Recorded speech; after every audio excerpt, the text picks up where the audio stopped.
विरमगढ़ के राजा विरमसेन बहुत ही प्रतापी राजा था, लेकिन उन्होंने अपने राज्य में एक कानून लागू कर रखा था कि 70 वर्ष की आयु पूरी हो जाने पर प्रत्येक बुजुर्ग माता पिता को जंगल में छोड़ दिया जाएगा, और जो परिवार ऐसा नहीं करेगा उसे मृत्यु दंड दिया जाएगा।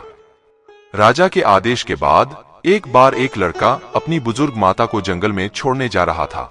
वो अपने कंधे पर माता को बैठाकर और जंगल झाड़ों के बीच से होकर जंगल में चल रहा था, लेकिन इसी बीच उस लड़के की माताजी झाड़ों से सूखी लकड़ी तोड़ तोड़कर जमीन में डालती जा रही थी। इतना देखते ही लड़के ने आश्चर्य से पूछा, माँ, तुम ऐसा क्यों कर रही हो? माँ ने स्नेहपूर्वक उत्तर दिया, बेटा, तू घोर जंगल से लौटते समय रास्ता न भटक जाए और आसानी से घर पहुंच सके, इसलिए मैं इस लकड़ी को रास्ते में डाल रही हूँ। इस बात को सुनते ही लड़का अत्यंत प्रभावित हुआ। माँ के साथ ऐसा व्यवहार करने पर भी माँ पुत्र के प्रति इतना प्रेम रखती है। इसी कारण उसका मन बदल गया और उसने राजा के आदेश की अवहेलना करके माँ को लेकर वापस घर आ गया। लेकिन राजा को गांव के दूसरे लोगों को पता ना चल जाए, इसलिए उसने जमीन में गड्ढा खोदकर एक गुफा बनाया और उसी गुफा में माँ को रख दिया।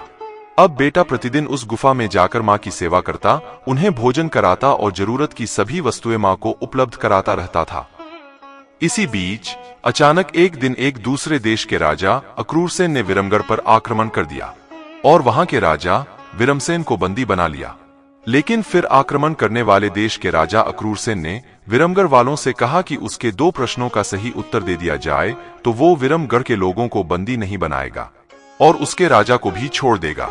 प्रजा ने शर्त स्वीकार कर ली। आक्रमणकारी राजा ने प्रजा के सामने 2 अजीब सी पहेली रखी, और पहली पहेली यह है कि एक शीशे की हांडी में किसी भी तरह एक कद्दू को भरना होगा। किसी को कुछ समझ नहीं आया तो उस लड़के ने गुफा में जाकर माँ से पूछा, तो माँ ने बतलाया कि हांडी में पानी भर दो और उसमें कद्दू के बीज डाल दो। लड़के ने ऐसा ही किया। थोड़े ही दिनों में शीशे की हांडी में कद्दू तैयार हो गया। यह देखकर राजा विरमसेन बड़ा प्रसन्न हुआ। इसके बाद अक्रूरसेन ने दूसरा प्रश्न पूछने के लिए एक समान 2 गायें खड़ी कर दी और पूछा कि बताओ, इनमें कौन सी गाय माता है और कौन बेटी है? दोनों गायें भूखी थीं।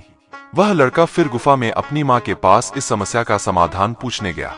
माँ ने समाधान बताया कि दोनों गायों को एक साथ घास डालो। जो माँ होगी वो बेटी को पहले घास खाते हुए देखेगी, तभी स्वयं घास को खाएगी। अर्थात बेटी के पहले माँ घास नहीं खाएगी। पता चल जाएगा कि कौन सी गाय माँ है और कौन गाय बेटी। लड़के ने ऐसा ही किया, जिससे दोनों गाय में माँ और बेटी का सही पता लग गया। इस बार भी राजा अत्यंत प्रसन्न हुआ। उसने लड़के से पूछा, तूने कैसे पता लगाया? लड़के ने राजा से कहा कि यदि आप मुझे अभय दान दें तो मैं यह बात आपको बता सकता हूं।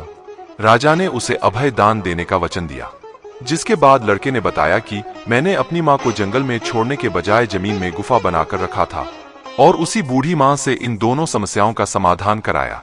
ये सब जानकर राजा को बड़ा पश्चाताप हुआ और उसे यह महसूस हुआ कि बुजुर्ग लोग कितने महत्व के होते हैं। तुरंत राजा ने अपना कानून बदला और आदेश जारी किया कि सभी लोग जंगल में छोड़े हुए वृद्ध लोगों को घर वापस ले आएं। अब कोई भी व्यक्ति अपने वृद्ध माता पिता को जंगल में नहीं छोड़ेगा और उनकी सब प्रकार से सेवा करेगा। इस प्रकार एक बुजुर्ग के अनुभव से राजा का राज्य बच गया और सारी प्रजा सुखी हो गई। इसलिए घर, परिवार, समाज और राष्ट्र के लिए बुजुर्गों का अनुभव बड़े काम का होता है। वे हमारे लिए भार नहीं बल्कि पतवार हैं, जो हमारी जीवन की नाव को संकट में भी सुगमता से पार लगा सकते हैं। इसलिए कहते हैं, जिस परिवार में बड़े और बुजुर्गों की सलाह नहीं ली जाती है, उस परिवार को वकील की सलाह लेनी पड़ती है। कहानी कैसी लगी कमेंट में अवश्य बताएं और चैनल को सब्सक्राइब कर हमें भी सपोर्ट करें। धन्यवाद।